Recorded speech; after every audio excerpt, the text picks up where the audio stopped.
Ինչ են ասում սիրուհիները, երբ գալիս են հոգեբանի մոտ, ո՞րն է նրանց գանգատը, ինչ խոստումներ են նրանց տալիս տղամարդիկ, որպեսզի նրանք տարիներ ի վեր համաձայնեն լինել երկրորդը, թե գիտակցաբար նրանք հարմարվել են այս իրականությանը եւ գոհ են։ Այստեղ եւս մի քանի տեսակ, հա? Կան կանայք, ովքեր որ այո, ջանում են տվյալ տղամարդուն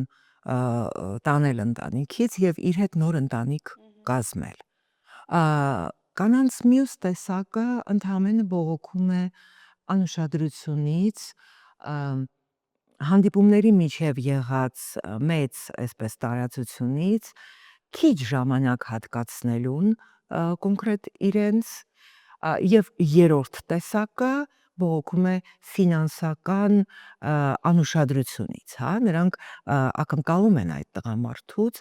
ֆինանսական ստաբիլ, այսպես ներդրում, հա, իրենց եսի, իրենց արտաքինի, իրենց կենսակերպի մեջ։ Երեք կանայք էլ որպես կանոն ըստ էության վտանգավոր չեն, որովհետև երեք պարագայում էլ նրանք վանում են տղամարդուն։